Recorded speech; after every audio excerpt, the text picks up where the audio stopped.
Good morning, everyone. Welcome to the April 25th Finance Committee meeting.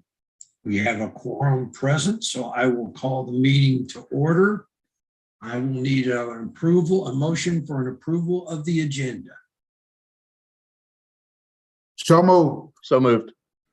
Second. Motion and a second. All in favor, say aye. Aye. Aye. All right. Item C, any additions or changes to the February minutes? If not, I'll look for a motion to approve. Motion to approve. Second. Motion need a second. I got a second. All in favor, say aye. Aye. Move on to number 2, action items. Item A, fiscal 24 proposed budget. Ms. Lamb, do you want to give the highlights? I think we've already been through this presentation. So if you want to give us the highlights and see if there are any additional questions. Yes, so if you all recall, this is basically the same presentation that we went through at the previous board meeting from the superintendent's budget proposal. I have not received any new information, nor has there been any movement at the state level for any additional changes for any of the salary increases or benefits.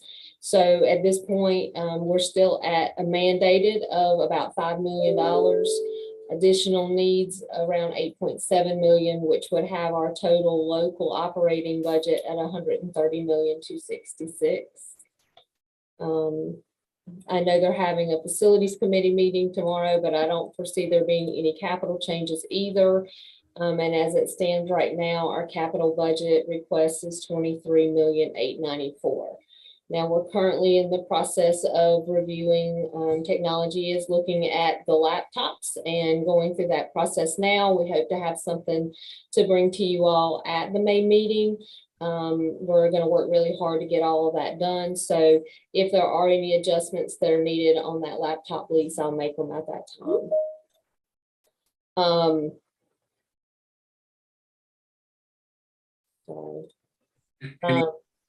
Okay. So that puts us at a total request of 135 million. No, I'm sorry, 154,161,000.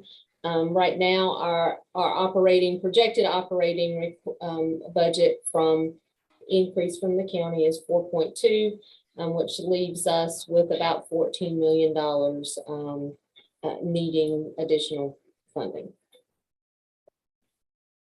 Any questions from the other board members? I have a couple.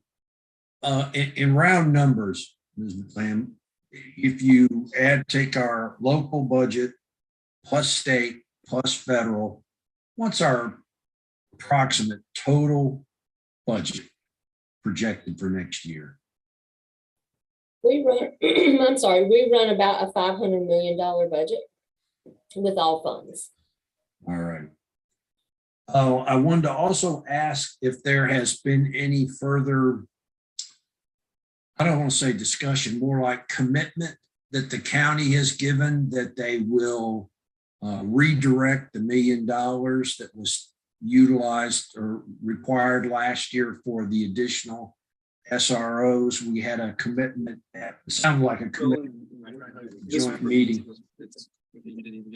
So we have not had, Dr. Luann and I have not met with any of the, is that Mr. Moriel? I think Joe's trying to get in on his phone. Oh, okay. Yes, I'm on. Hey, Joe. So Dr. Houlihan and I have not had any more staff-to-staff meetings to discuss any of that. I don't know if the liaison, if there's been any liaison meetings, but we've not had any, communication other than what we discussed at our joint meeting. Okay. Well, it sounds like one way or another, I'll get with Ms. Heintel and Jimmy and decide if this is a liaison that needs a commitment or from staff to staff. Yeah, I'll reach out to county staff today and just get a few updates and Okay. talk to them about putting the laptop lease on the agenda, what agenda we'll be working on. And I've got a couple of questions, so I'll follow up just to make sure. Okay. Yeah, I like that, Mr. Chair. Let the staff, I like that. And then if we see a need, we can always set up a meeting. Shauna, could you also ask, the part of the discussion was that they thought the growth, the tax growth figure might exceed 4.2 million that they've given us for our initial projection. Mhm. If you could, part of your discussion, confirm if that's the figure to be used or if their projections are indeed showing a higher number. I'll do that as well.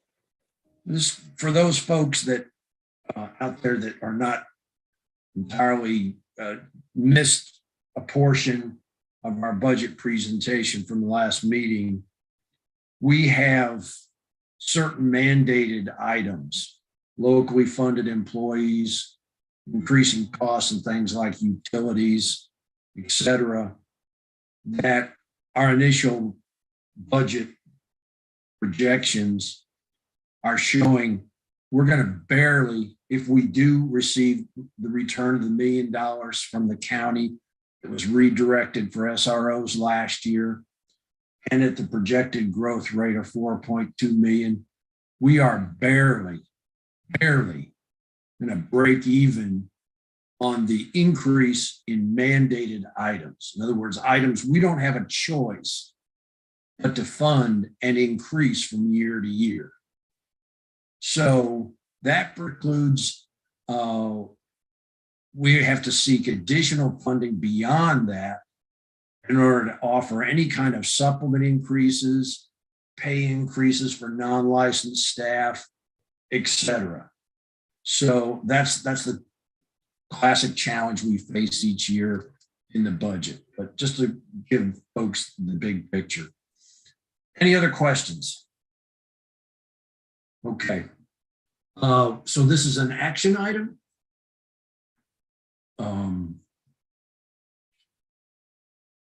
Unless, okay, so we'll look for a motion then to, at this point, recommend the budget, move forward to the May meeting for discussions and possible action. So move.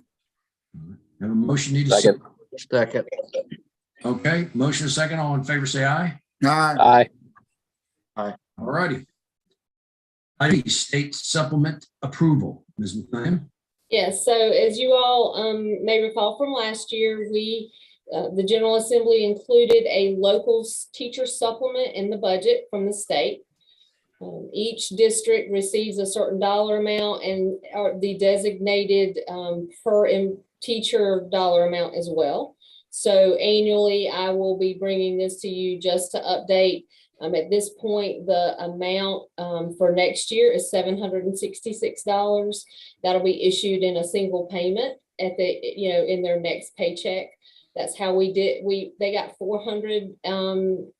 little over $400 last year. So we did the same thing, issuing it in that May check sort of helps them as having an extra payment going into the summer. Okay.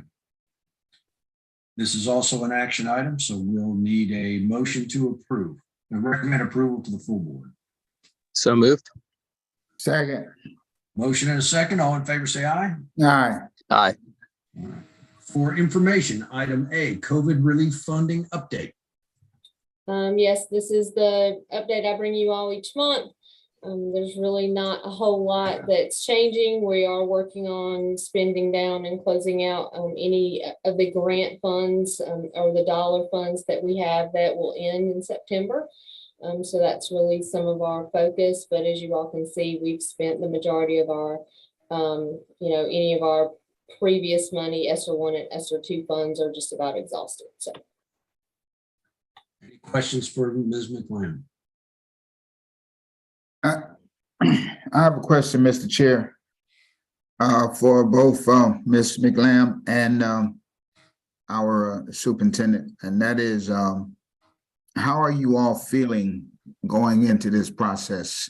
Is there anything out there that, not saying that you may not be saying, but maybe you would like to say, is there anything out there that would maybe some rapids we don't see, things of that sort, some concerns you may have, Dr. Houlihan, Ms. McLamb?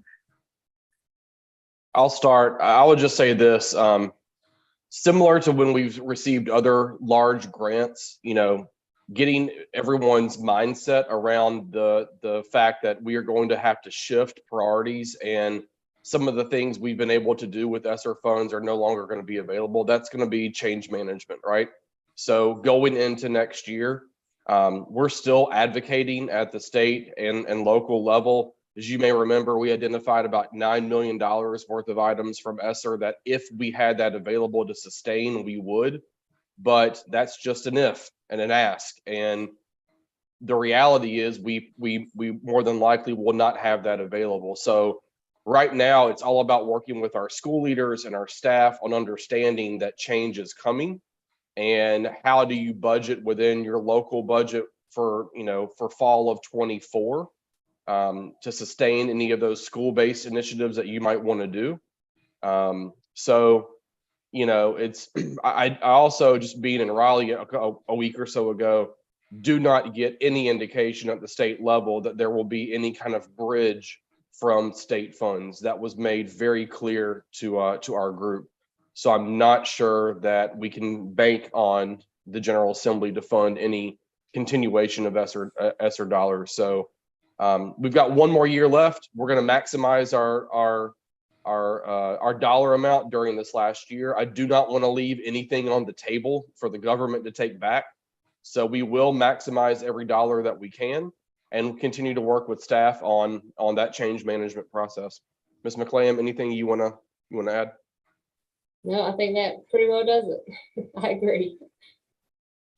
So I think to summarize what you're saying is, as far as the government, both state, federal, I can't speak for local, but they're anticipating no additional insistence. So basically de facto saying, well, the learning gap from COVID, the learning loss from COVID should be over, or basically you're going to have to find your way with what you had previous to ESSER funds to make up any existing, residue gap, learning gap. Yes, I would agree with that summary. Okay. Any other questions? Thank you, Mr. Chair, and thank you, Dr. Houlihan and Ms. McLamb, for your answers. All righty. Hearing no other business, our next meeting will be May 23rd, 8 a.m. via Zoom. We have the two action items, of course, our ongoing budget work and state supplement approval to go to the full board meeting next Tuesday. If you can believe it, it's May already. Before you know it, we'll be going to graduations. So, next time I'll look for a motion to adjourn. So move. All right. Need a second? Second. Second. All in favor, say aye. Aye. Aye. We are adjourned. Thank you. Thank you. Have a good day. Thank you. Hope you feel better.